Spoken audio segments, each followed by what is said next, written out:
Hello, heathens! I'm Megan Angus, and this is Spinning the Wheel podcast.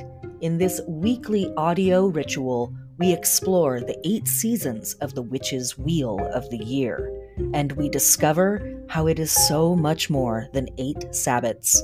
We weirding witches time travel through holy days, festivals, and celestial events connecting our celebrations and magic to the past, present, and future. Our cackling fills the night as we take our turn gathering the wool, wielding the distaff, and spinning the wheel.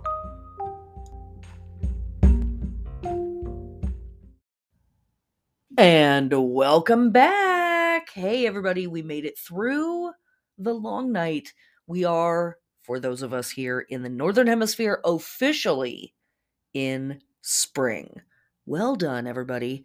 Welcome back to Spinning the Wheel podcast, or welcome to Spinning the Wheel podcast. If this is your first time, I am your blooming onion of a host, Megan Angus, and we are going to discuss all things witchery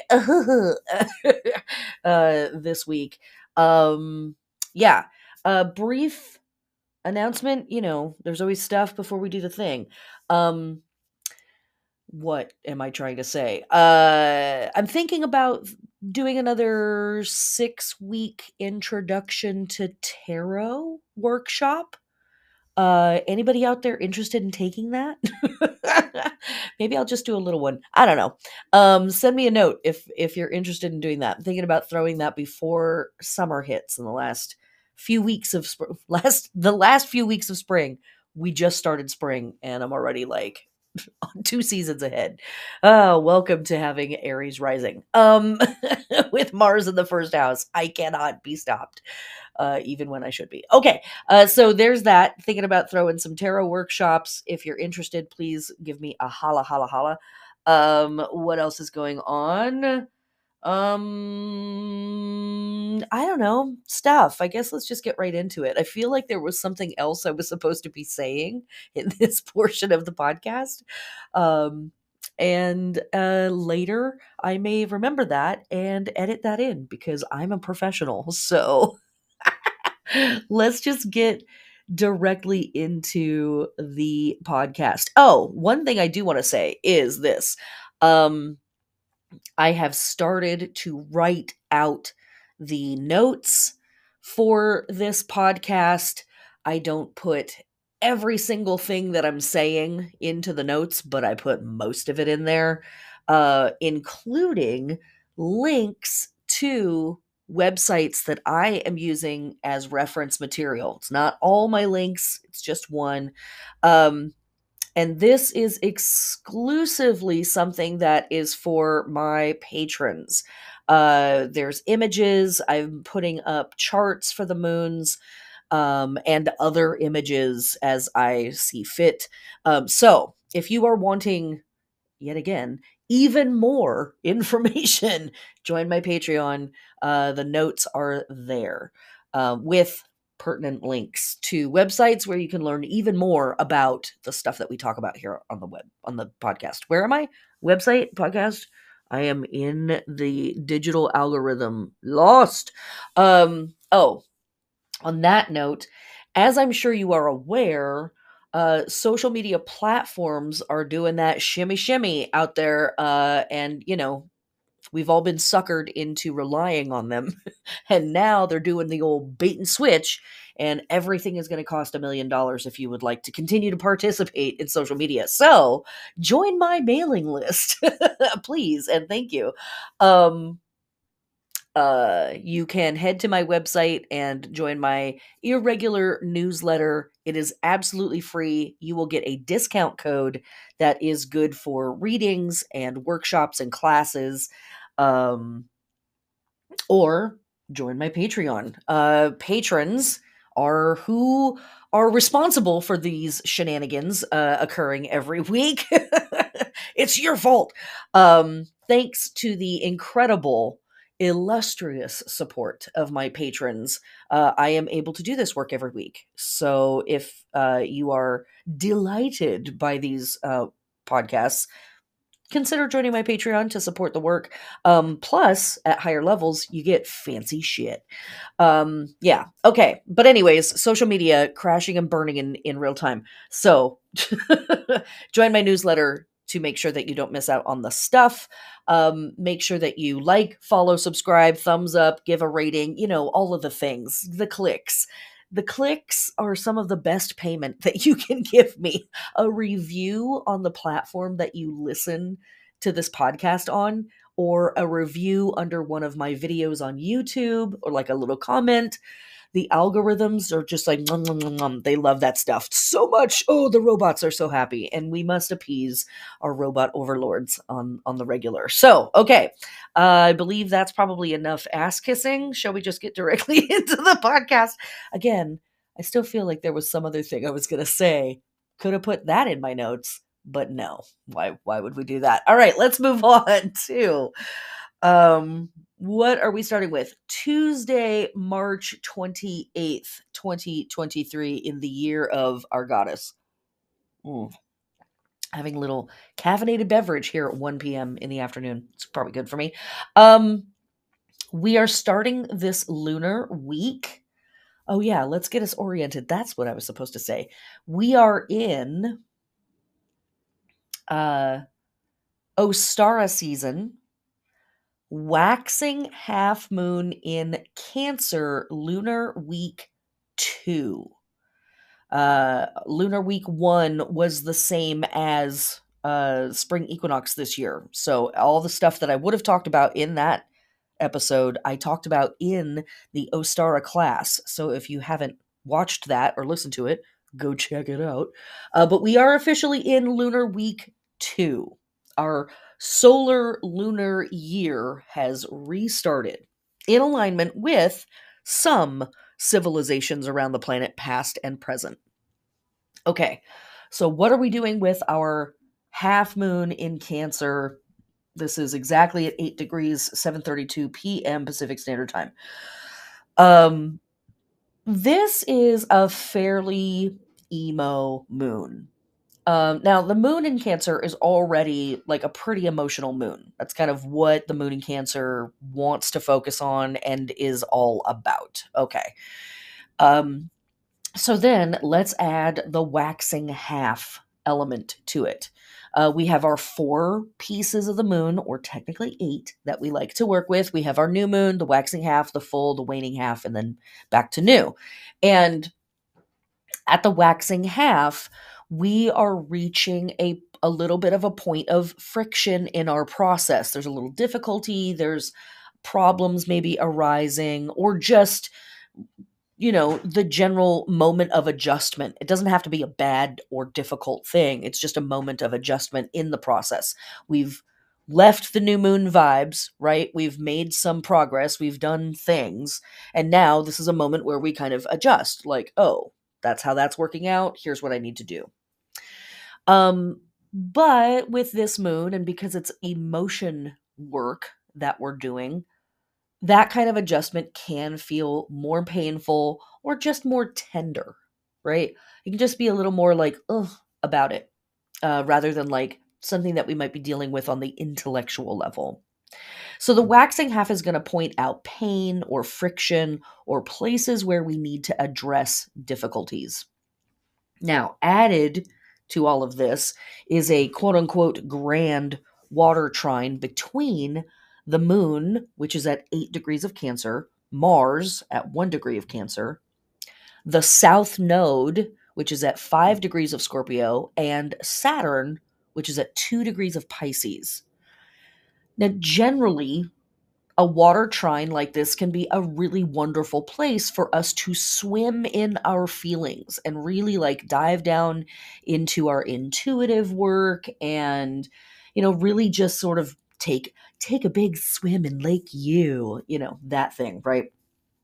But this combo platter is a bunch of fussy celestial entities that are not exactly stoked to feel anything, let alone hang out together. Mars and the moon, fussy. Not exactly super best friends. Mars and Saturn, not exactly best friends. The moon and Saturn, not exactly best friends. Um, and then the South Node, right? The South Node is like, what passive aggressive tendencies could I bring to this? And passive aggressive is something that's a phrase that we kind of want to keep on standby while Mars is traveling through Cancer. And as I said, Mars is at 1 degree of Cancer. So it has just arrived. It's going to be here for almost 2 months. Um, and Mars moving through Cancer can be very fussy. It can represent, I should say it that way, it can represent passive aggressive tendencies in us, in our process, in our community, that thing. So, from a very negative standpoint, let me just get it out of the way. Like, the funkiest interpretation of this is um not super great communication, passive aggressive communication, moodiness, bummer vibes, feeling kind of low, feeling like I'm small and the problems are big, a lot of that stuff. When Saturn gets involved, Saturn is really excited to like show us where we don't have control and where the bureaucracy is, so much bigger than we are and blah blah blah. Okay, that's the funkiest way of interpreting this. A very neutral way of interpreting this is um, that this combination of planets, because they are in trine, can, if we are willing to work with them, represent the type of healing work that might hurt or be messy, something akin to sucking the poison out type of vibes. So, if that kind of healing work is appropriate for you to do right now, this astrology might be really helpful for you. If you can keep your feet on the ground, if you can keep um, a hold of yourself, really, and remembering this might make me defensive. Or not make me, but this might be bringing up or describing defensive processes in me.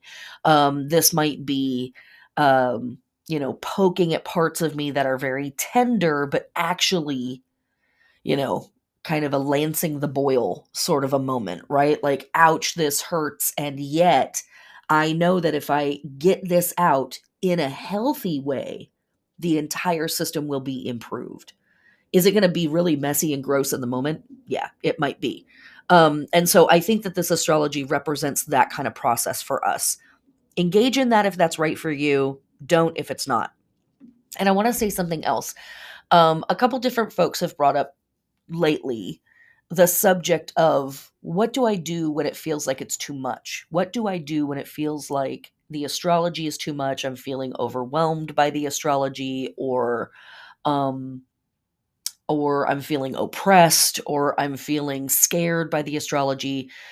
And my piece of advice has been this: number one, remember that in my opinion, the astrology is not making things happen.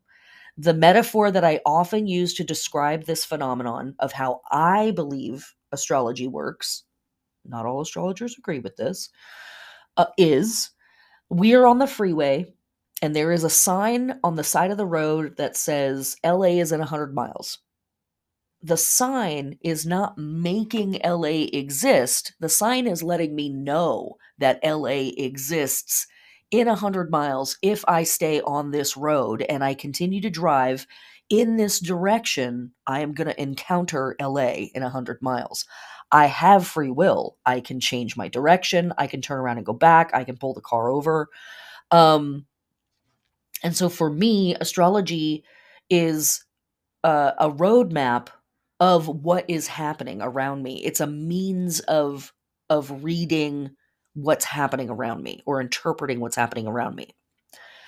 That said, it can still be like, oh my God, LA, no, right? Shout out to my people in LA, but I'm just saying, even you guys are not always excited to live there. um, but what I mean by all of this is, what I mean to be saying by all of this is, one, don't feel trapped by the astrology. The astrology is just another vocabulary for us to describe what's happening in our world and in our personal lives. One. Two, turn off the motherfucking podcast.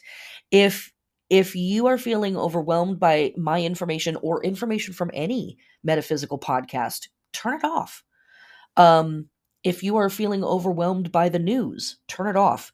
Have respect for your levels of capacity for information. We are living in wild times right now on Earth, and we are pummeled with bad news and horror show, 5-minute blips from literally all directions at all times, 24 hours a day. Like it's very difficult to find good news consistently in the world right now. It's really easy to find bad news in the world consistently everywhere all the time right now. So be respectful of your own limits. And if you are full up, then you're full up. And that is totally okay. You're going to be okay without a week of my podcast. Or anybody else's for that matter. So listen to yourself. And if you are like, I've had enough, it's enough, and respect that limit in yourself. And that too might be stuff that comes up for you with the astrology of this week. I'm like, you know what? I've hit my emotional limit. I'm full up. This is as much as I can do and still like maintain civility. I'm going to take myself out of the equation and go get some tacos and take my pants off and go home. Thank you. Goodbye. In that order, right? Okay. So that said, what are we doing with a waxing half moon in Cancer? Well, first off, when our moon is in Cancer, all magic is emphasized and supported, especially expansion magic, especially anything abundance oriented. So any kind of magic that is about drawing things into our life, increasing things in our life, making more of, having more of, getting more of, all of that. Improving the odds, all of those types of things, very appropriate here. For our lunar body work, we are awakening, activating, adorning, stimulating, and preparing for action, the breast, the chest, the belly, and the lungs. As I say every single week, I am a doctor of the cosmos, not a doctor of the human corpus. Please check in with your trusted health advisor before incorporating any of the information from this podcast into your health routines. And of course, as I say every week, you can always work with the metaphor. So is there something you need to get off your chest right now? That thing. Is there someone suckling at the teat that perhaps needs to be removed? That stuff, right? And for our lunar plant friend work, we are changing the information up just a little bit here. So you're going to find a little bit more variety in this than what we've been saying in the past. So for our waxing half moon in Cancer, for our lunar plant friend work, we are planting anything, and especially planting for abundance. So plants that you want a lot of, and plants that you are intending to use in abundance magic, etc., etc. Especially annual crops that bear their fruits, leaves, or what have you above ground, especially viney crops, corn, peas, beans, tomatoes, watermelon, cucumbers, zucchini. Also a good time for planting cereals, grains, melons, celery, cabbage, spinach, etc. And also, this is a great time for grafting, layering, taking cuttings, and watering your plants or irrigating your outdoor plants. Okay. And as I said before, we have a chart of this in the Patreon posting. So go check that out if you want to gaze at not only what the moon is doing, but what all the other planets are doing. We have a big pile up right now in Aries with the moon, Chiron, Jupiter, and Mercury.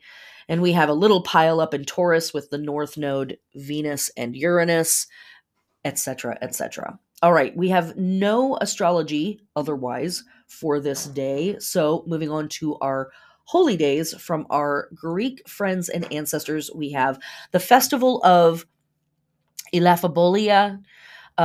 This is an ancient Greek festival held in Athens during the month of Elaphobolion.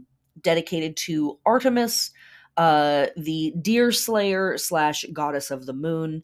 Um, Cakes made from flour, honey, and sesame in the shape of stags or deer were offered to the goddess during this festival.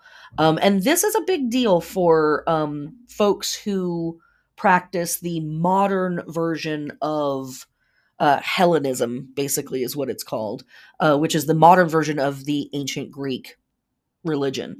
So, big deal. Also on this day, for our Norse and Asatru friends and ancestors, we have a day dedicated to the um, legendary Viking hero and Swedish and Danish king Ragnar Lodbrok.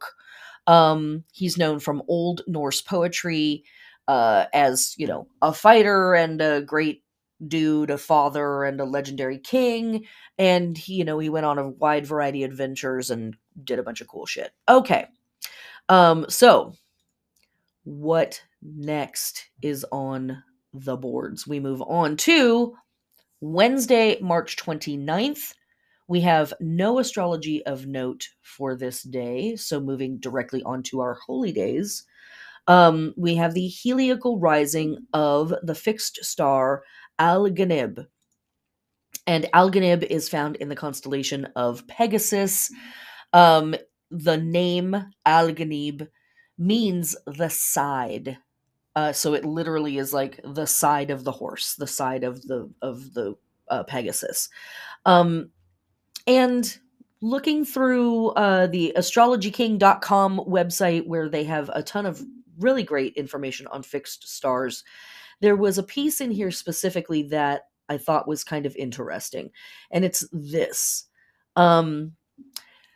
Similar to Sheet and Markab, some other fixed stars, is Alganib. Its name pronounced Al-Zainib, meaning the side of the horse. Its placing in Aries since 754 years ago now gives it extra impetus for better or worse. Side note, right? Queen of the tangents. You're like, wait a minute, you just said it was in Pegasus and now you're saying it's in Aries. Yeah, because everything in the sky moves. The fixed stars are stars that are so far away from our planet that their movement is almost nil. And that star is going to rise in the same place in the sky at the same point in our orbit around the sun, millennia after millennia after millennia. That's why they are referred to as fixed stars, because they literally don't move. Now, hold on to your hats, kids. The collections of stars that make up the constellations move. And we want to be thinking of the sky as layers of stars, some of which are much closer, some of which are further away, and some of which are extremely far away. And those stars that are extremely far away, quote unquote, never move. Or, they move at a scale of literally hundreds of millions, even billions of years. The stars that are closer to us do move. And so, yes, the stars that we think of as making up the constellations actually move in front of the fixed stars. And so there are fixed stars that are classically or traditionally associated with constellations that are not actually in those constellations currently. I know. It gets it gets confusing. But that's what's up. And so this is a fixed star that is traditionally connected to the constellation of Pegasus. It is currently found in Aries. And so, because it is currently in Aries, it is thought to have some of the essence of Aries about it. So, that's what the author here is talking about on this website. So, coming back to this.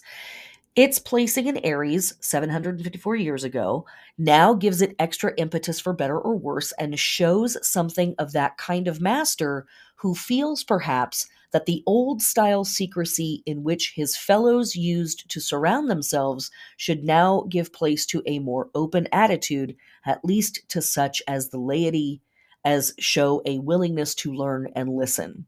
Okay, all of that is to say, um, that remember all of that stuff that we were talking about through Aquarius and Pisces with our constellations and our fixed stars about these blessings pouring out.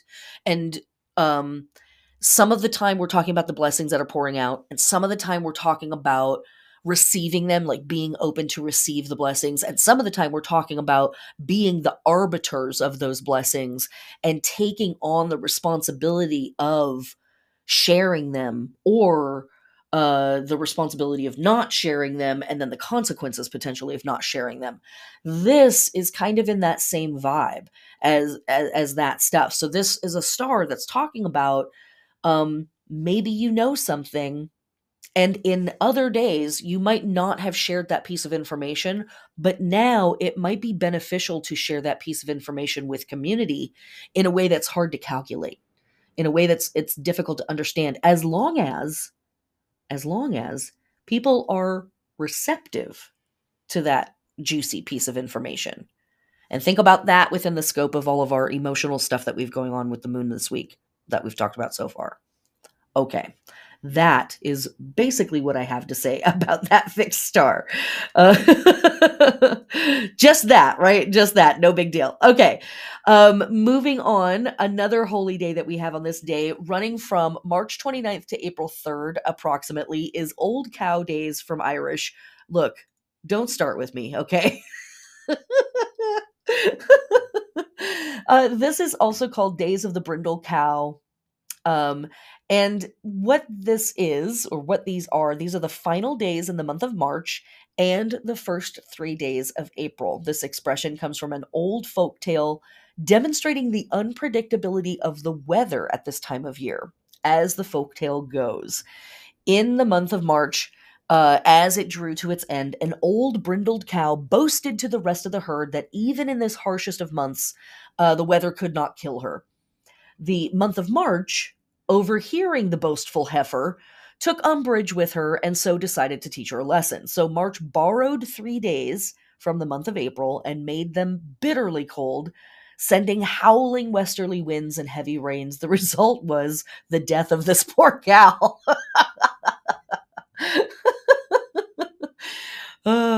You gotta love the Irish. They're like, did you say anything? Death. Direct to jail.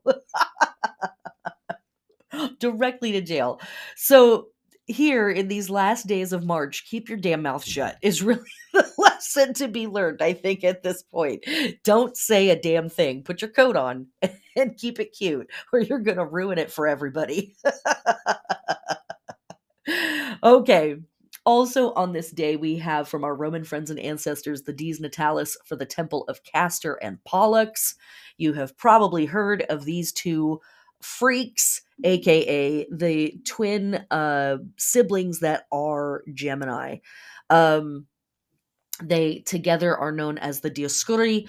We are going to talk about them a heck of a lot more during Beltane season as we approach Litha, and, moving through Gemini season, we will talk more about Castor and Pollux. But today is the birthday of the temple dedicated to those two characters. And I think that that's interesting, right? Like, why now? Why now? There's a we I'm not going to get into it. I'm just going to leave you that question. Like, why now? Why would we be initiating their temple now? Okay. Also on this day, we have from our Babylonian friends and ancestors the feast of Ishtar Inanna. I refer to her as both names because she is both of those goddesses, more or less. Inanna is the ancient Mesopotamian goddess of love, beauty, war, fertility. She's also associated with sex, divine law, political power. She was worshipped in Sumer under the name Inanna, and later by the Akkadians, Babylonians, and Assyrians under the name Ishtar. She is known as the Queen of Heaven, no big deal. Patron goddess of the Ina temple in the city of Uruk. Um, she was represented by the lion and the eight-pointed star. Her husband was the god Dumuzid, also known as Tammuz or Tamuzi, and she is arriving back on Earth after her underworld journey, which we talk about during Samhain season quite a bit, actually. But that's what this great feast is on this day dedicated to hers. That she is arriving back on Earth, coming back up to the physical plane to reestablish her reign here. All right, moving on to Thursday, March 30th. Starting off with our astrology for this day, we have Mars in Cancer, trine Saturn in Pisces at 2 degrees. So now these two planets are coming together in exact degree. Also on this day, we have Venus conjunct Uranus in Taurus at 16 degrees. Okay. And then later in the day, the moon enters Leo. So, what do we get with all of this stuff? Well, again, we already know that Mars is not always super comfortable in Cancer. Can be, but naturally isn't. We kind of have to put a little effort into Mars being comfortable in Cancer. And Mars and Saturn, not always excited to hang out with each other, but they are in a trine. So for me, collectively, this is again supporting that like messy but healing work that we could be doing. Like it might be a little messy, it might be a little painful, but we're getting down to sort of the root of the rot kind of a moment. And when Mars and Saturn are on the same page, which can happen, the word determination almost immediately comes forward. There can be a lot of stamina about this combination. We can find a lot of like um, traction. Like we've got the power in Mars to get her done, and then we've also got the stamina in Saturn to like sit there and get it done. So again, the combination here can be really cool. But also, we want to remember that this is Cancer and Pisces, two areas where, just like slamming it pedal to the metal and just like jamming it out is not exactly the vibe for Cancer Pisces. But we could be doing some really intense spiritual work on this day. We could be doing some really intense intuitive work on this day. So just be patient with yourself. Mars, anytime we've got Mars in the mix, impatience can be up in the mix. And so um just take a moment to breathe, take a moment to like stretch out in the morning, make sure you've got all your ducks in a row, keep it cute, all of that stuff, right? And then go for it, because generally speaking, this is a very successful transit. um it's a really great time for getting it done. And again, having that determination and the stamina to lay into it and get it done. Okay. And then we've also got Venus conjunct Uranus. This is super duper trickster energy, which is important because we have April 1st just a couple days later. Timing, you know what I'm saying? I'm sure it's just a coincidence, as we like to say here on the podcast. But this energy can be trickster and tricky. Um, and so we want to be respectful of the energy that Uranus conjunct Venus is bringing into the mix. So where can this be funky? It can feel weird.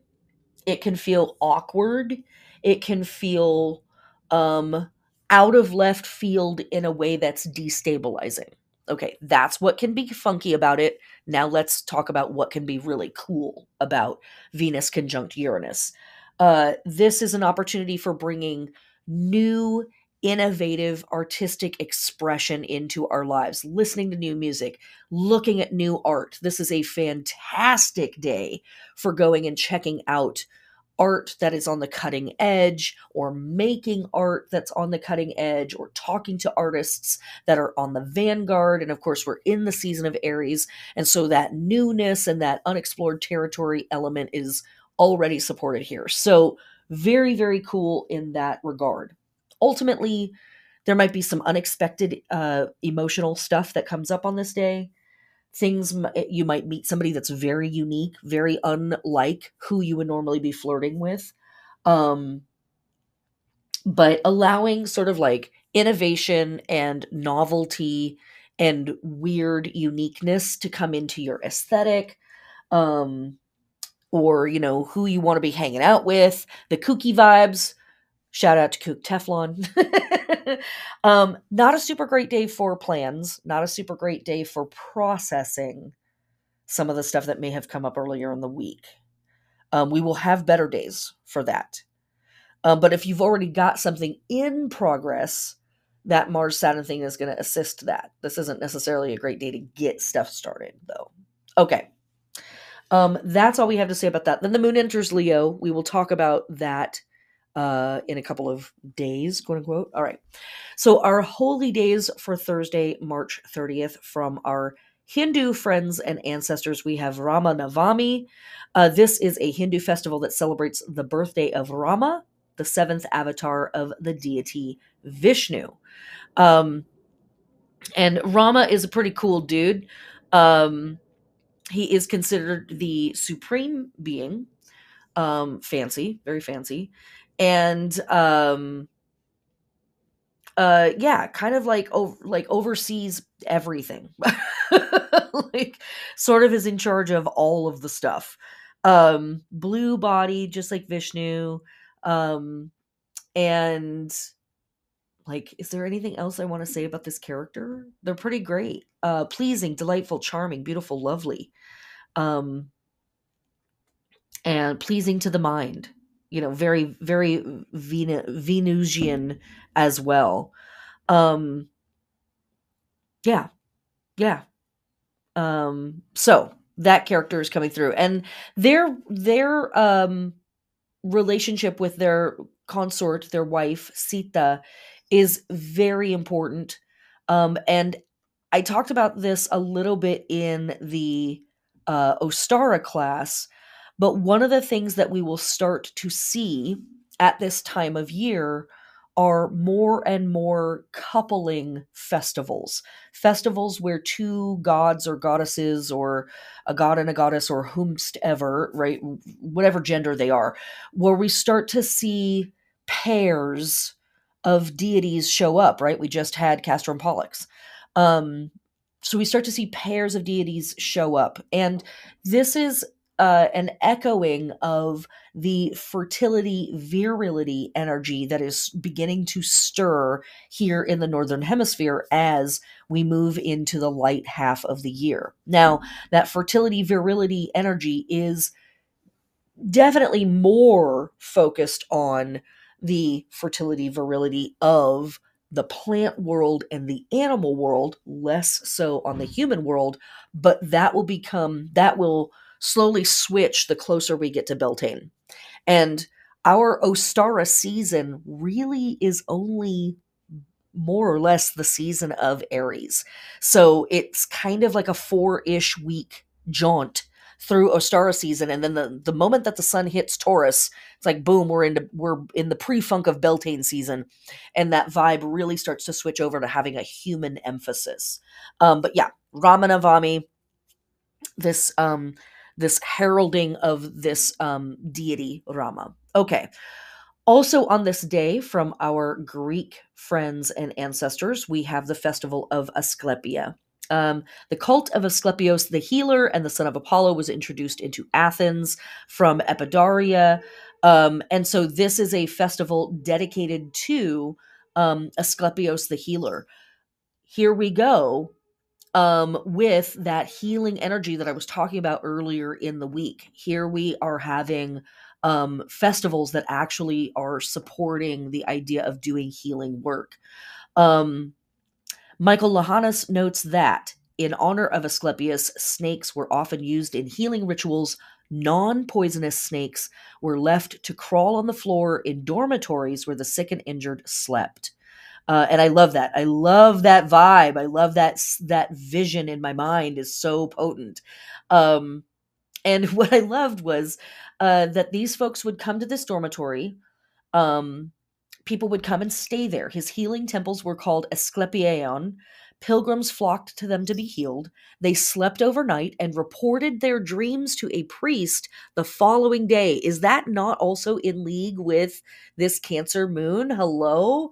Um, and then the priest would describe a cure, often a visit to the baths or the gymnasium. So, bathing, sacred act this week, medicinal baths, sacred act this week, and then also moving the body in whatever ways are safe and healthy and right for you.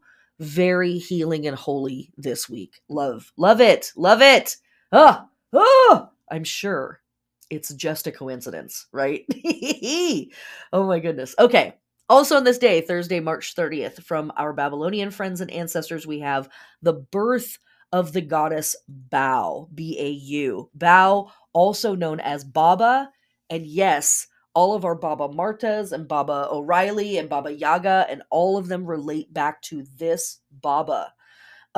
She is a Mesopotamian goddess. The reading of her name is subject to debate, of course, as all great goddesses do.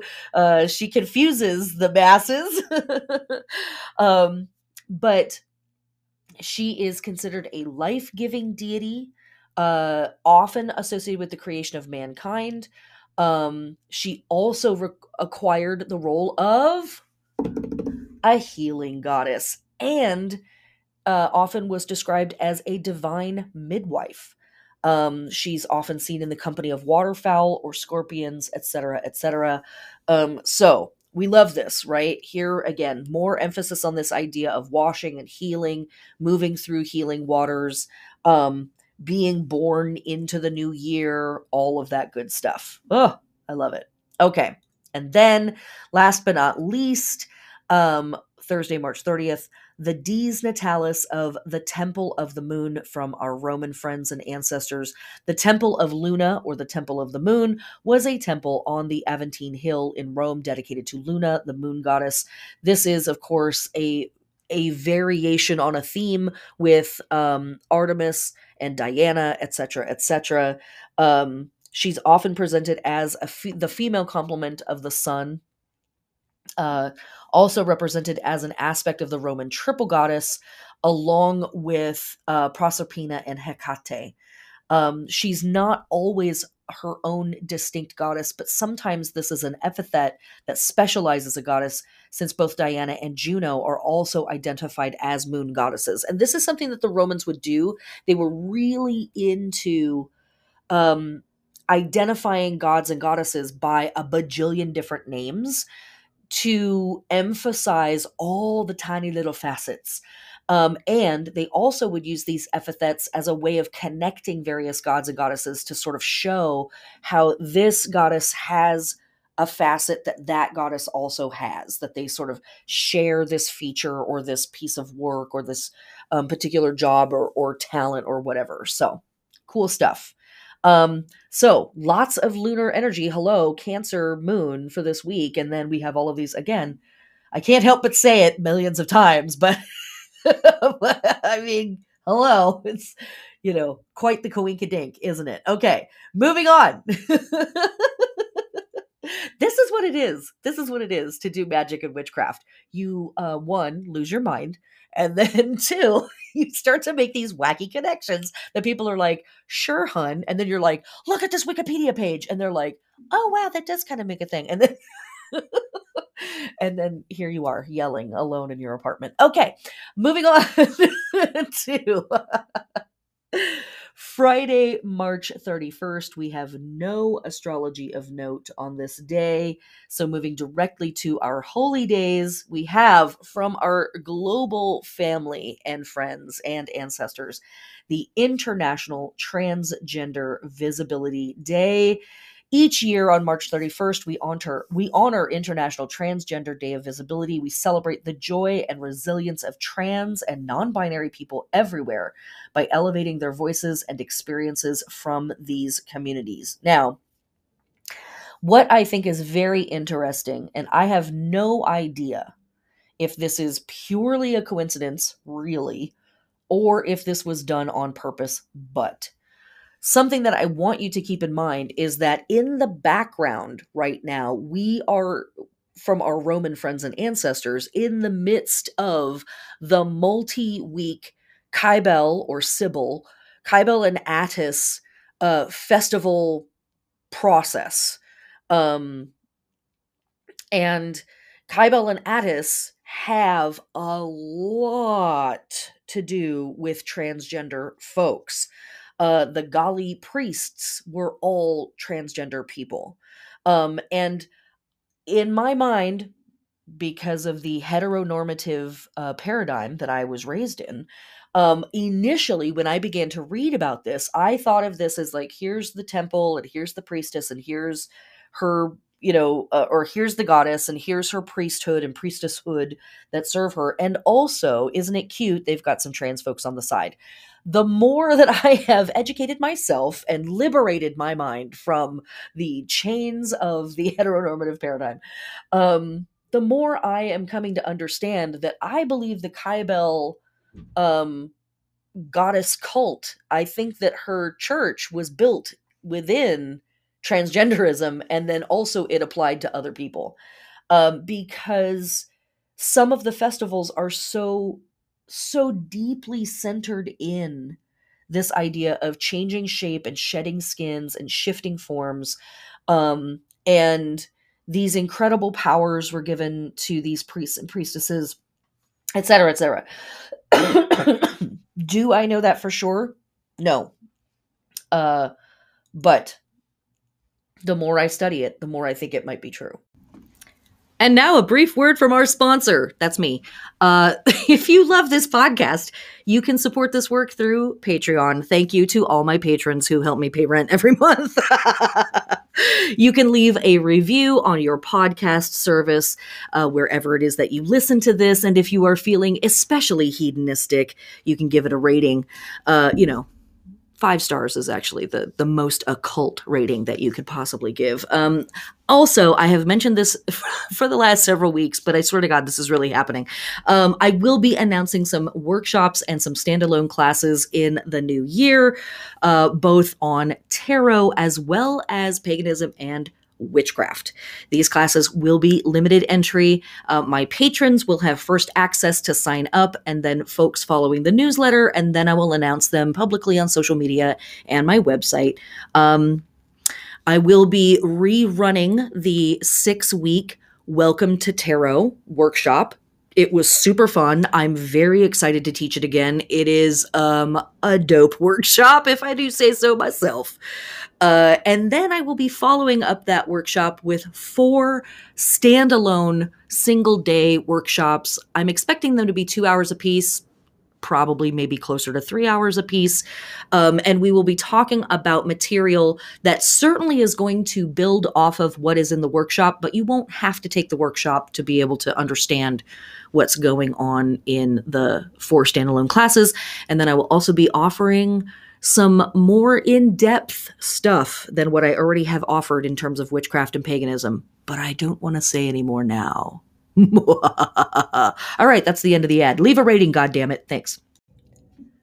If you haven't been living under a rock, you probably know that here in North America, excuse me, just in the United States, over 400 anti-LGBTQ bills have been proposed in just this year because, we don't have anything else going on in this country that needs any level of concern. So let's go persecute a whole collection of marginalized people, right? Don't get me started. You know that we are queer family here on this podcast. If that doesn't work for you, fuck off, respectfully. And if you are part of the queer family, keep your head up, keep your chin up. We got this. Fuck these assholes. And if you are an ally or an accomplice to the queer family, please, please, please stand up and speak upon the behalf of your queer family members, your queer friends, your queer partners, your queer coworkers, your queer neighbors. We are everywhere. And in particular, our trans friends and family are really being persecuted right now. There's truly no other way to say it. There's no reason for me to dress up my language on this. Um, this is everyone's fight, out of just a pure sense of fucking decency. This is everyone's fight because this is what witches do. We fight oppression. This is everyone's fight because do you think they're going to stop with queer family? No. They will find a reason to persecute everyone for anything because that's what fascism does. Fascism does not stop until everyone is in jail, until everyone is dead or imprisoned or enslaved. That's what's up. Um, but first and foremost, do it just from a sense of decency because it's the right fucking thing to do. Okay, there's my serious moment. coming back to coming back to the rest of the vibes. um, as I was saying, there is a deep connection between Kybele and Attis and our trans folk, in my opinion. They are clearly important members of her church and her cult. And I, as the years have gone by, have pivoted my opinion around that into thinking they were central, and then other folks were allowed to come in and hang out.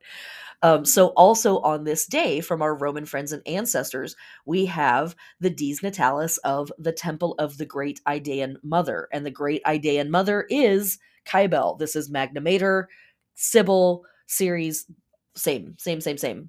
Her temple was on the Palatine Hill. No big deal.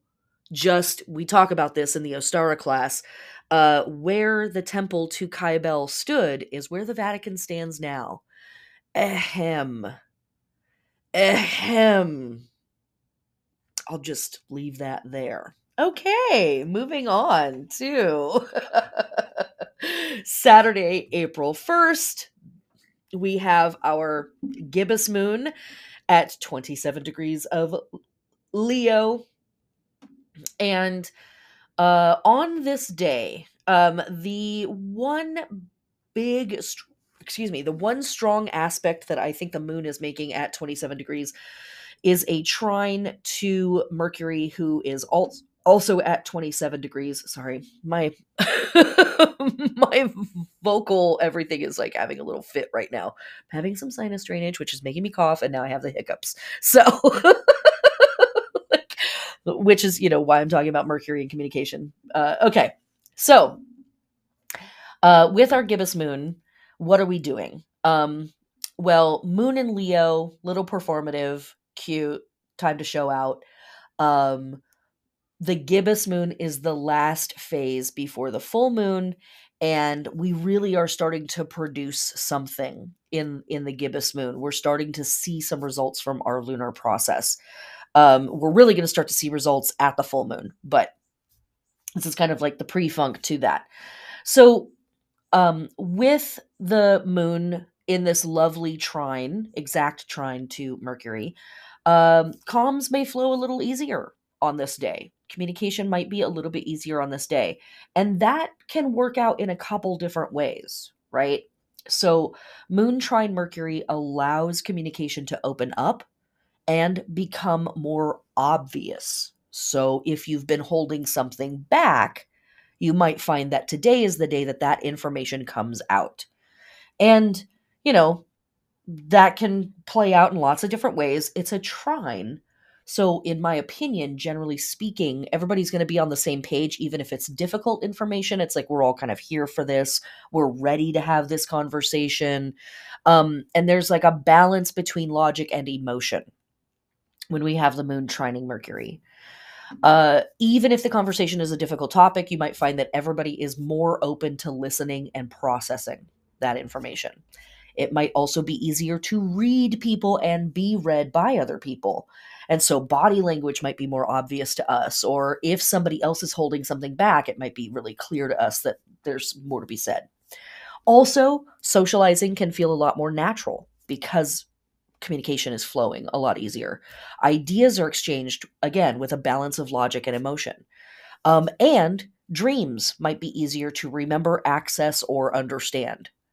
Very cool, given our holiday for Asklepios earlier in the week, right? So this could be a really fantastic week for literally asking for healing information to come to you through dreams or other intuitive practices.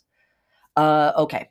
So for our lunar body work, we are awakening, adorning, activating, stimulating, and preparing for action the back, the heart, circulation, and blood, all parts of the body ruled by Leo. And for our plant friend work, this is a great day or great days while the moon is in Leo for cultivating, harvesting stuff for drying and storage, pest control, disease control, plowing and weeding. And when I say plowing, obviously not a lot of us have like 50 acres of farmland. That was some of us do. Cool, enjoy.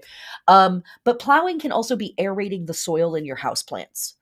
Um, Weeding, pruning to encourage above ground growth, grafting, layering, taking cuttings, also good on this day.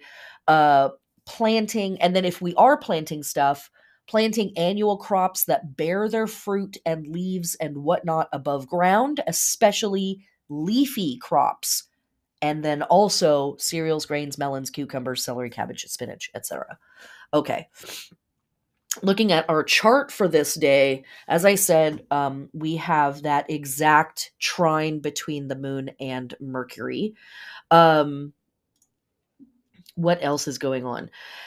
Venus is kind of in a square, but it's a very wide square.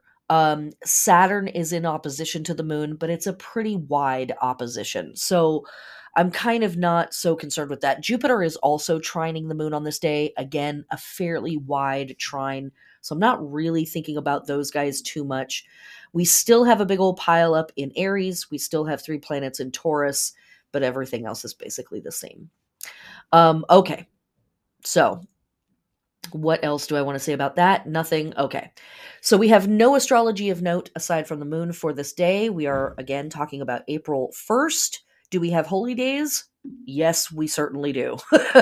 Like a freaking pile of holy days. And this is coming out of the practice in the ancient world of spring equinox and this time of year being the beginning of the solar year. And we want to remember as we look back through time, all of these calendars would have been lining up to a slightly different day as the millennia pass, as the centuries and the millennia pass. So, April 1st becomes a convenient catch all when we look back in time. So, from our Greek friends and ancestors, we have the Dionysia to Astica. This is a week-long festival that takes place in Athens, or would have taken place in Athens.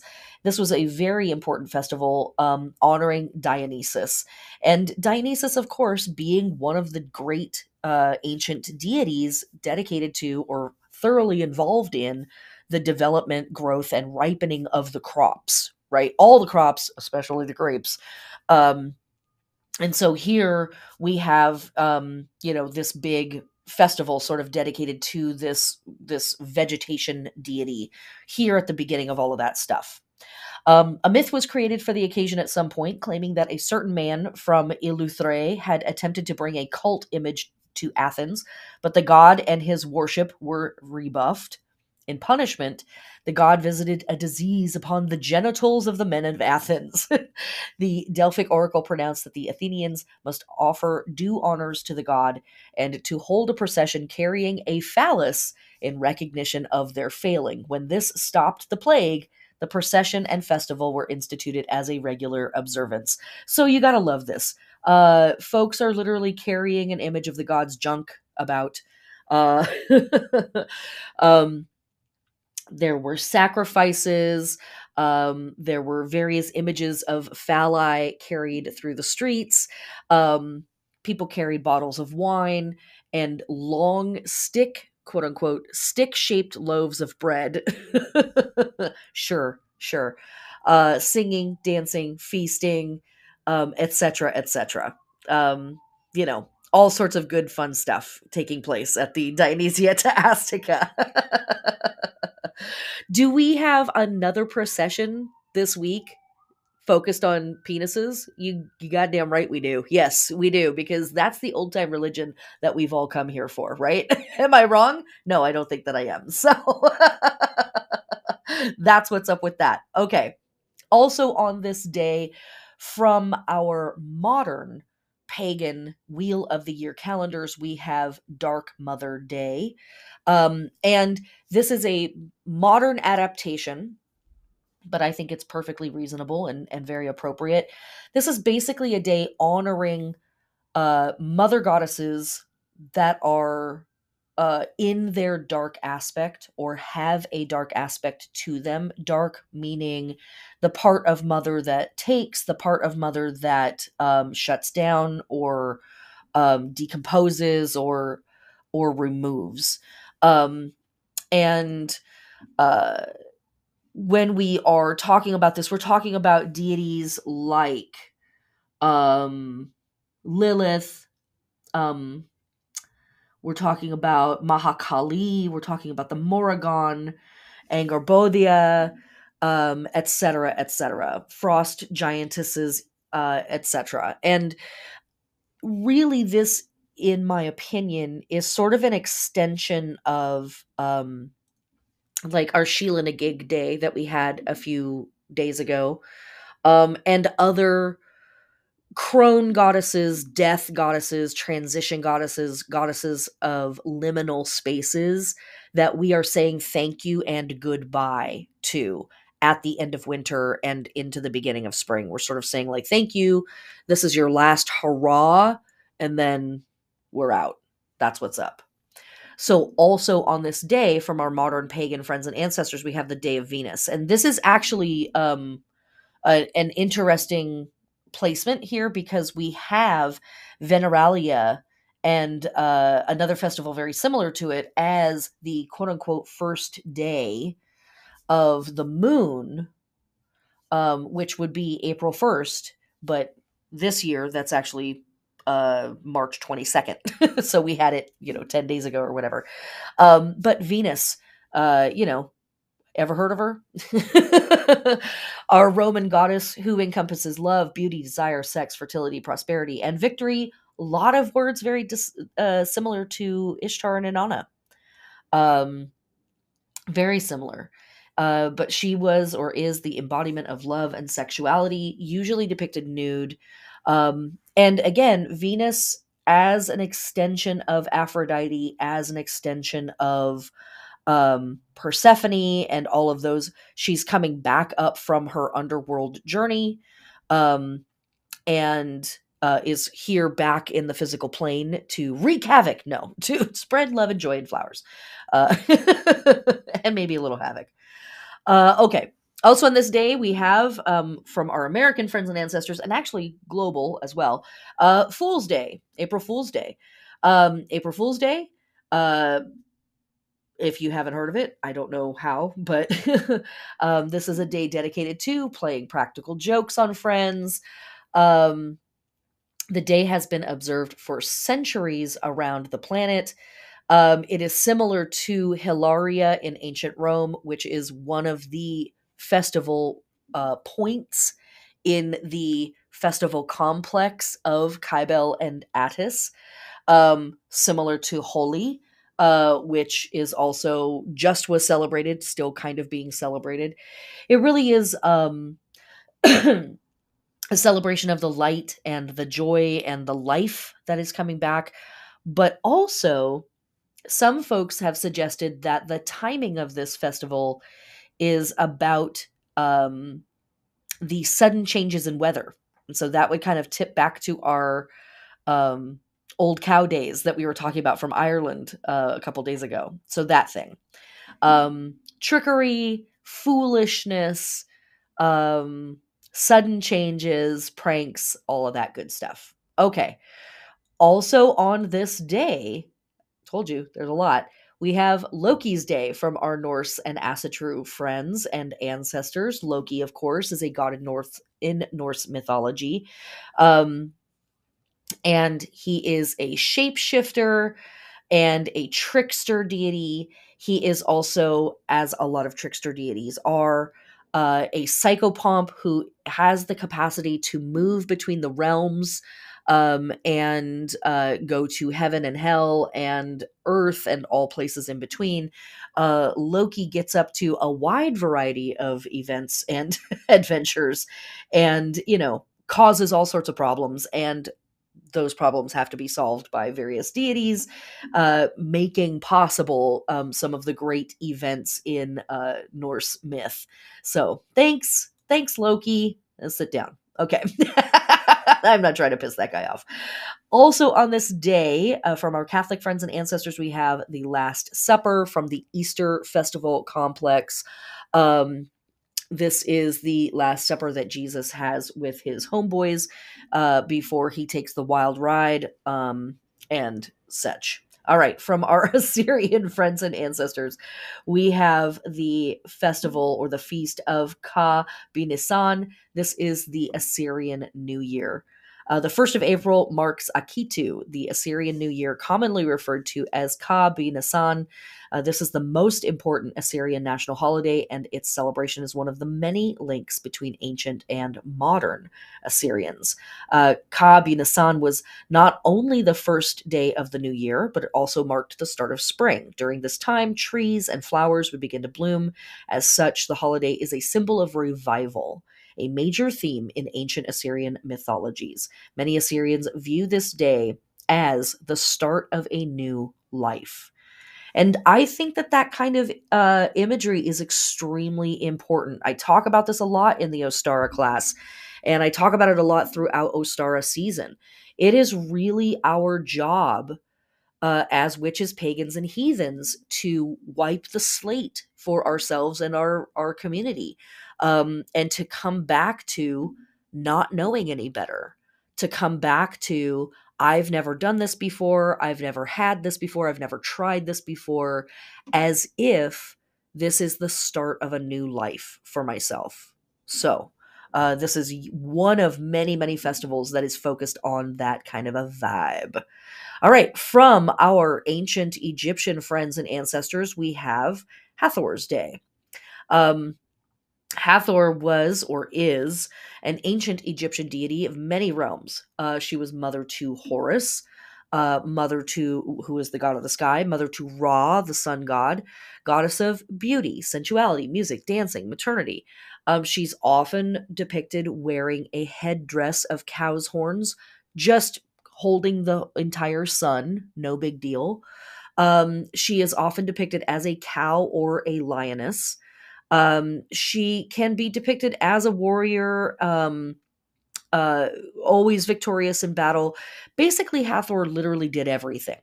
And I think it's also kind of important that we've already had goddesses connected to lions and god and cow stuff pop up in just this week, with Hathor here in the mix as well. Coincidence? Surely not. People, stay tight.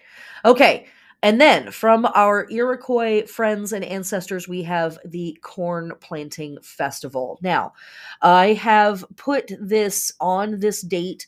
It is not locked to this date.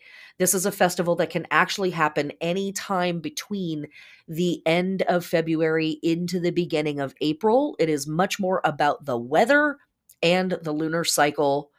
Um, and in Iroquois legend, corn, beans, and squash are referred to as the three sisters, and they grow and thrive together. Is this just folklore? Absolutely not. Corn and beans and squash actually assist each other when they are grown together. The corn grows up and it becomes the stalk that the beans can wind themselves around and grow up. You don't have to put stalks anywhere. Um, and beans fix nitrogen into the soil, which supports the corn and the squash. The shallow-rooted squash vines become living mulch, shading the ground, and preventing soil moisture from evaporating, keeping the crops watered longer, etc., etc. So there is a lot of very beautiful myth from our Iroquois friends and ancestors around the Three Sisters. And this is the beginning of sort of also a festival complex that happens over the course of many weeks where these three plants are planted more or less together. Okay.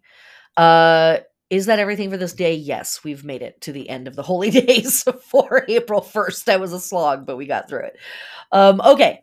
So moving on to April 2nd, Sunday, April 2nd, for astrology on this day. We have Mars in Cancer sextile the North Node in Taurus at 4 degrees. So this may really lend a feeling of, I know what my destiny is this year, and it's time to dial in and get it done. Or this could be a really good day for asking for that information through meditation, journaling, doing divinatory practices, anything along those lines. The North Node really wants to point to us um, where we could be headed, what we could be doing with our energy, what further karmic adventures we might be getting ourselves tangled in. And Mars is like, sure, great, sign me up, let's go. Done. And because of the Cancer vibes and the Taurus vibes, there's a real emotional connection to that work. There's an intuitive connection to that work and an urge to manifest it in the physical world and not just think about it, not just talk about it. So a really good day for doing that kind of work. And then also our moon enters Virgo. And moon in Virgo, generally speaking, I'm not going to go too far into it, but we have been talking about um, not doing anything when the moon is in Virgo. And I've changed my mind on that just a little bit, but never mind. I'm not going to get into that this week. Sorry. Not getting into it. You'll hear about it. You'll hear about it next time. Okay. Moving on to Monday, April 3rd. Mercury enters Taurus. Is Mercury happy in Taurus? Yeah, it's fine there. It's having a good time in Taurus. It's okay. Like, let me check my notes. Am I lying? No, I think that's true. It's definitely not in the fall that it is in Pisces. Or well, it was in Aries. Never mind. I know what I'm talking about. Everybody just be quiet.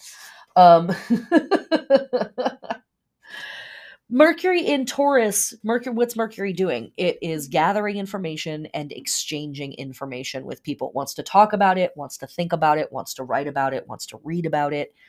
And what's Taurus? The physical world, the physical plane, the body, the home, the ways that we create and sustain security in the physical world. So that might be our job, our money, our finances, literally, or that might be a little bit more heady of the philosophical conversation around manifesting things. But at the end of the day, Taurus wants to produce stuff in the physical world, wants a physical result from the efforts. And so Mercury for all of us is going to be more geared towards, but how can I make that real? But how can I make that physical? This is great to talk about it. It's great to think about it. I'm glad we've had this exchange of ideas. Now let's build something. So you might really, as of April 3rd, start to feel the push to begin to manifest stuff out here in the physical world. But, and also on that same day, just a few hours later, Mercury in Taurus at 0 degrees squares Pluto in Aquarius. And here's where we might start to get a little obsessive with stuff. When we're talking about Pluto, our key words that we kind of want to keep in our back pocket at all times are obsessive and compulsive, and investigative. When it's a square, when it's an opposition, when it's, one of those rougher aspects, Obsessive and compulsive are the words that we're probably going to reach for first. Investigative, maybe, but maybe that starts with good intentions, but it spirals out of control. So this might be a day where like you can't get song lyrics out of your head, or you can't stop remembering like when the person the barista handed you your coffee and like, have a good day, enjoy your coffee, and you're like, you too, and you're like, oh my god, why did I say that? And then you think about it for the next 16 hours. It could literally manifest as something as simple as that. Um, but it might be a day where you're just like, I cannot get this thought out of my head. I can't get these words out of my head. And it might just be from a totally neutral place. That can be how it is when Pluto and Mercury get together. It's like there's not even really a point to this. I just can't stop thinking about it. But consider all of the other stuff that we have going on in this week. And consider that maybe like some of the spice, if we had spicy conversations at the beginning of the week, maybe those things are coming back to us. Or I wish I had said this, or I wish they had said that or made that more obvious to me, or I wish they hadn't said that to me. It might be a day of that kind of stuff too. And we love Jessica Lanyadoo. Jessica Lanyadoo, of course, gives the advice of, if you find yourself in that place where your brain is just spiraling around something over and over and over again, especially if it's negative, try switching to something neutral, right? So like, instead of, oh my God, why did I say that? I can't stop thinking about that. Just like the carpet is gray. The carpet is brown. Not, I love the carpet, I hate the carpet, just the carpet is brown. I have 2 arms, or I have 1 arm, however many arms you have. The window is made of glass, right? Just very neutral things. And that sometimes can be enough to jog our brain out of that weird little rut that we might get started or get stuck in. All right. That brings us to our holy days for April 2nd, running from approximately April 2nd to April 9th. From our Roman friends and ancestors, we have the Ludi Serrari. The Ludi in ancient Roman times were games. So anytime you hear that word Ludi, Ludi, we're talking about games. And games meant all kinds of stuff: gambling, performances, plays, music, chariot races, markets, like all kinds of stuff. It basically was like a street fair. And so this is a week-long street fair dedicated to the goddess Serrari, or Ceres, or cereal, literally, is where we get that word from. It's from her. And these were connected to the Kybele Attis festival complex that was happening at the same time. Ceres is connected to Tellus, as well as Liber and Libera. And Liber and Libera, I'm pretty sure I put in this week. Maybe I didn't. Maybe it's next week. Oh, no. It's literally the next day. I know what I'm doing. Anyways, Liber and Libera were 2 other versions of Jupiter that literally meant semen. And so this is games dedicated to this goddess, as well as this iteration of Jupiter that was about virility and fertility and the pushing out of the energies that would be necessary to make things happen here on the physical plane. All of that super good stuff. Farmers would offer spelt and salt, perhaps made into sacrificial cakes like a mola salsa, incense on their hearths, etc., etc. But there is also like a spring cleaning element about all of this, as well as offerings of milk and honey and wine. And all of these sacrifices would have been carried 3 times around the young crops that might already be popping up at this point, if the growth cycle actually started back in February, which is something that we talk about in Imbolc season. But if not, walking 3 times around the land that is about to be planted in or has just been planted in, etc., etc. All of that stuff. Ludi Serrari. Okay. Also on this day, from our Japanese friends and ancestors, we have the festival of Kanamara Matsuri, or the Feast of the Divine Couple, What do we do with this? Well, it is a giant penis festival. Okay, so we talk about this a lot in the Ostara class because I am a pervert and and it's what it is. Um but this is a day for drinking, dancing, generally cutting loose. Um the Kanamatsuri is the festival of the steel phallus. Strong, potent, right? Uh and sexual repression is thrown off to the side. Folks enjoy dressing in various different genders from their own. So here again, we have this deep emphasis throughout spring season from the ancient world and the modern world on expressing the variety of genders that you contain and creating festival environments where that expression is not only supported but celebrated. Just that, people. It's literally what we've been doing as a species this entire time, okay? Don't get me started. Too late. I've already gotten started. Um, but we talk about this festival a lot. It's fantastic. It is literally Shinto priests get people drunk on sake wine. People party in the streets, and they carry this gigantic penis through the streets as a deep celebration of dick, because why not? It's cool.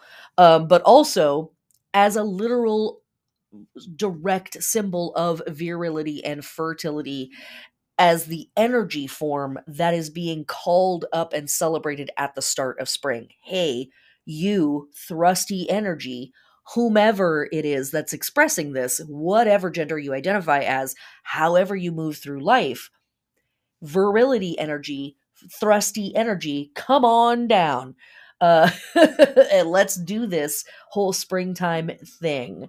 And this is a time in modern Japan where a lot of transgender folks actually feel like they can be very out and proud in a society that can suppress their sexual expression. And I don't want to shit on Japan.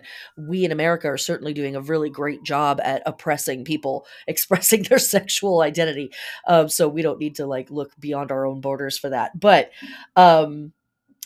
here, gender fluid identities and sexualities are celebrated as it should be every single day of the year. Okay.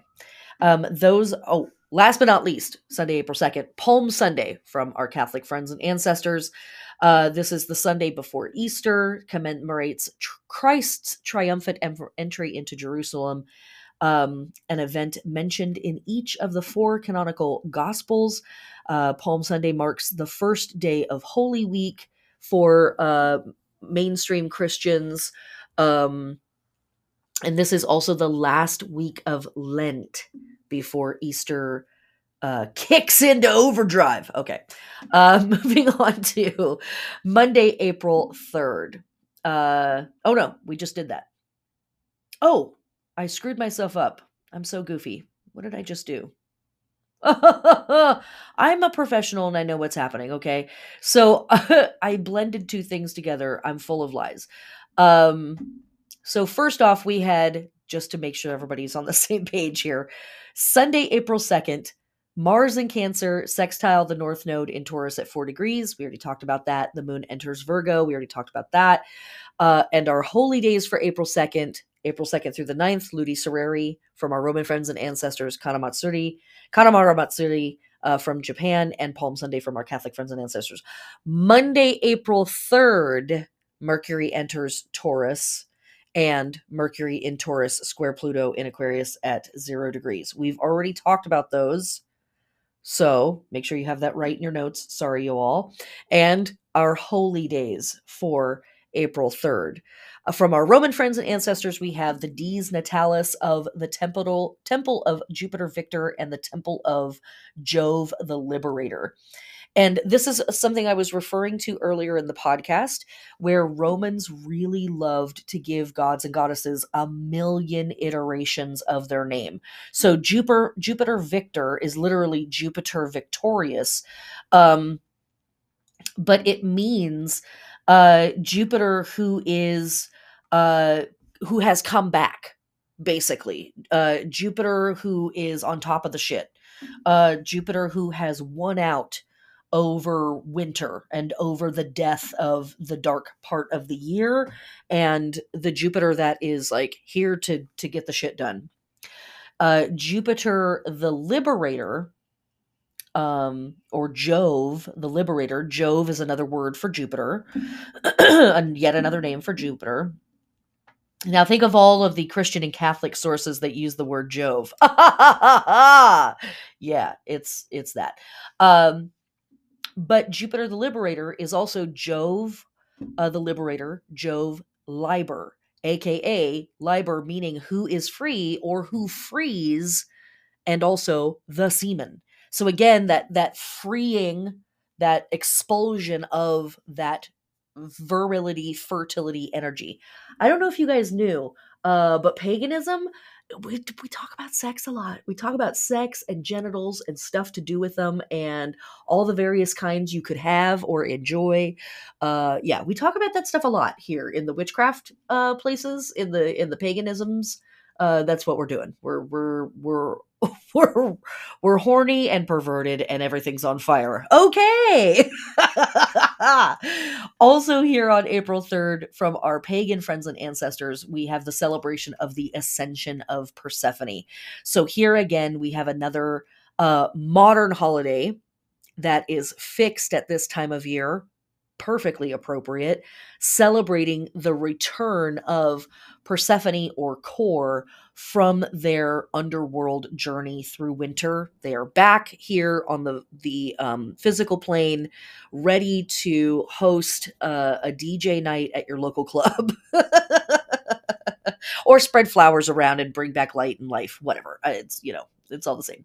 Okay, moving on to the last day of our lunar week. Yes, we finally made it. Our moon enters Libra, and so we are officially in the pre-funk for the full moon that will happen April 5th. Obviously, we'll talk about that next week in next week's podcast. So, moving directly to the holy days for Tuesday, April 4th. From our Iroquois friends and ancestors, running approximately from April 4th to the 8th, is the Thunder Ceremony. This is another one. This is another festival that is approximately at this time of year. Also can be held anywhere from the end of February all the way through to the beginning of April. And there will also be another one of these festivals held in fall. So at the end of the shift, basically, between those seasons. And I don't want to get too deep into the details of this, but tobacco is offered. Food items are offered and enjoyed: strawberry drinks, fried bread, corn soup. Um, and basically, this is a festival and ceremony to welcome in the storms and the thunder and the lightning that are going to fertilize the ground and moisturize the ground and continue to irrigate the ground. The thunder and lightning were thought of as fertilizing or virile energies that came from the sky and struck the earth to create life. And so that energy is being invited in and celebrated and worshipped. And then the rains that follow, also celebrated and worshipped, as these are the waters that are going to water the crops that we're trying to grow at this time of year. So, big festival complex to welcome in and thank and celebrate all of those natural forces. Okay.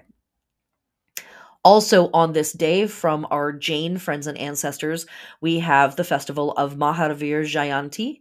Mahavir Jayanti is one of the most important religious festivals in Jainism. It celebrates the birth of Lord Mahavir, the 24th and last supreme preacher of the present era. And this holiday always happens somewhere in March or April. It's connected to the moon. Obviously, we're having the full moon the next day, and so that's what's up. Mahavir was named Vardhaman, meaning one who grows, because of the increased prosperity in the kingdom at the time of his birth. But again,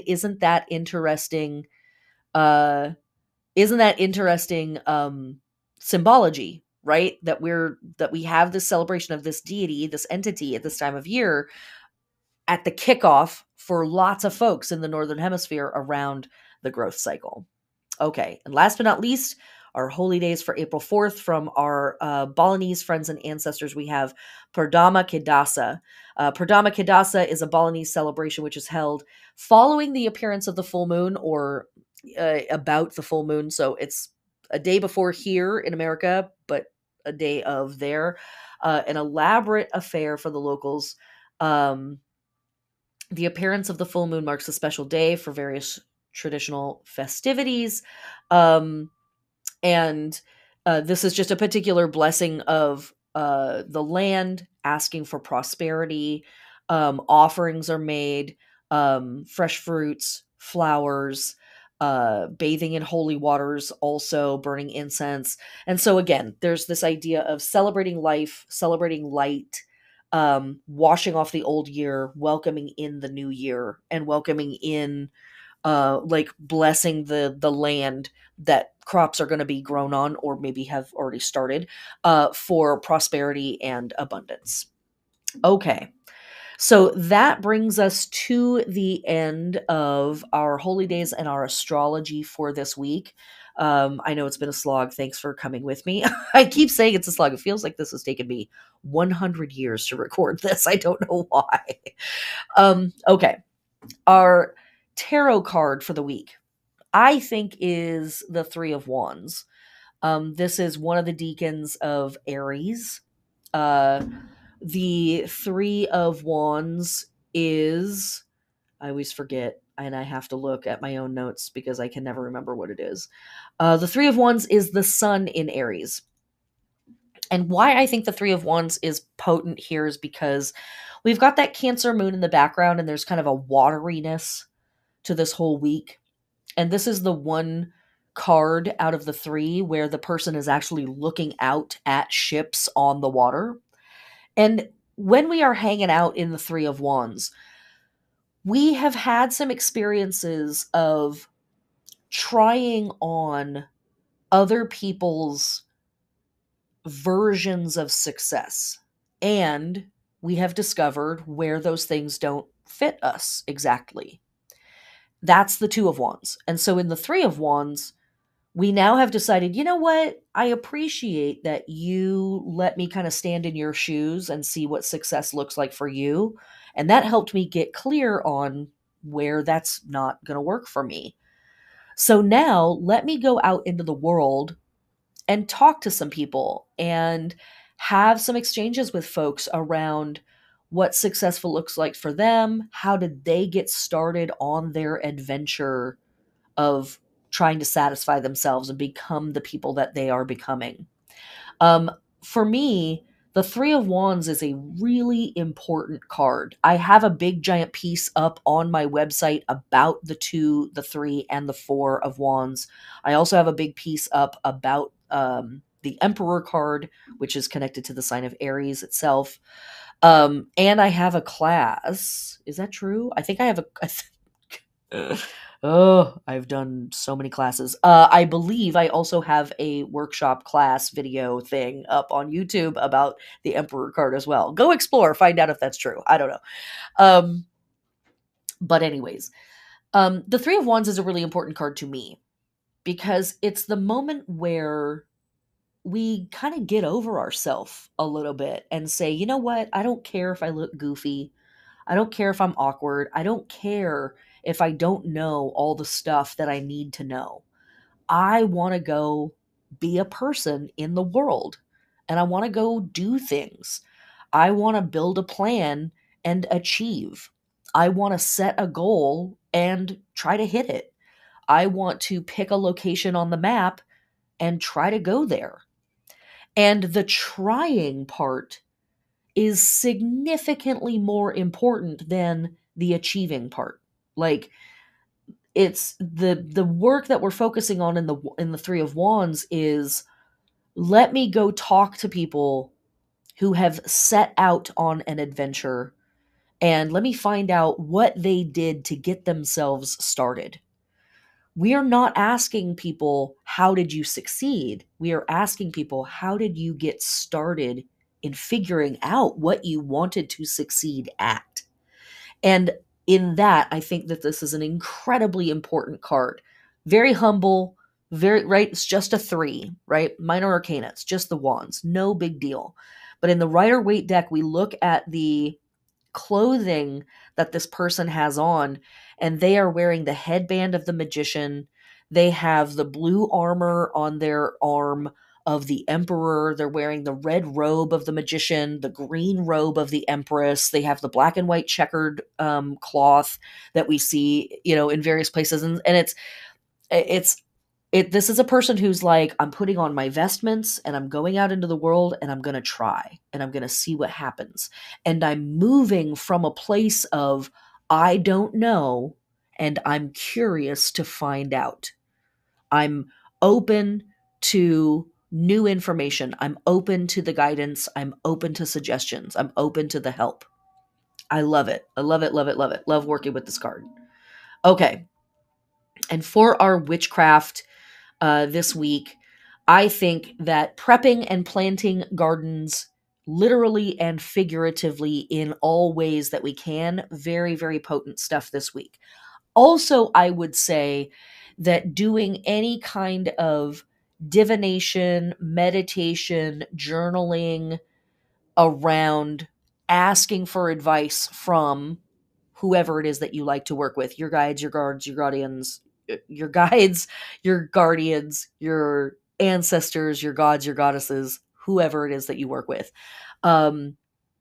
Asking for information on, where am I going this year? What should I be focusing on this year?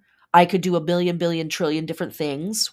What's the most important stuff for me in my process to be focused on in this year? What is the special thing that I can bring to community this year? What's my special role that I should be playing and focused on playing in the work this year for the collective? That stuff. And for patrons, I've thrown up a big list of plant helpers for you to work with and all of that stuff. Okay, so here is our weekly roundup. Tuesday, March 28th, we have our waxing half moon at 8 degrees of Cancer, no astrology. Wednesday, March 29th, no astrology. Thursday, March 30th, we have Mars in Cancer, trine Saturn and Pisces at 2 degrees. Venus conjunct Uranus and Taurus at 16 degrees, and the moon enters Leo. Friday, March 31st, no astro. Saturday, April 1st, we have our gibbous moon at 27 degrees of Leo and no other astrology. Sunday, April 2nd, we have Mars in Cancer, sextile the North Node in Taurus at 4 degrees, and the moon enters Virgo. Monday, April 3rd, we have Mercury entering Taurus, and then Mercury in Taurus, square Pluto in Aquarius at 0 degrees. And then Tuesday, April 4th, the moon enters Libra and no other astrology. All right, my friends, I hope this is of help to you as you move through your witchy week. Remember, as I said in the beginning, if you feel overwhelmed by me or any other metaphysical guides that are out there, listen to yourself. This is absolutely a week of listening to your intuition, listening to your emotional body, taking it a little easy, taking it a little slow, and respecting your limits. Chief, powerful stuff, respecting your limits.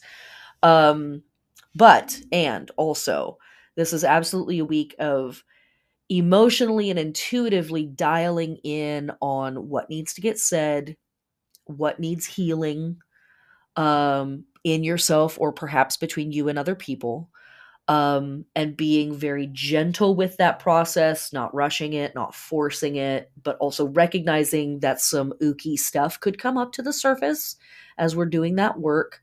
And just really having respect for the whole process, remembering it's not going to be linear, and all of that good stuff.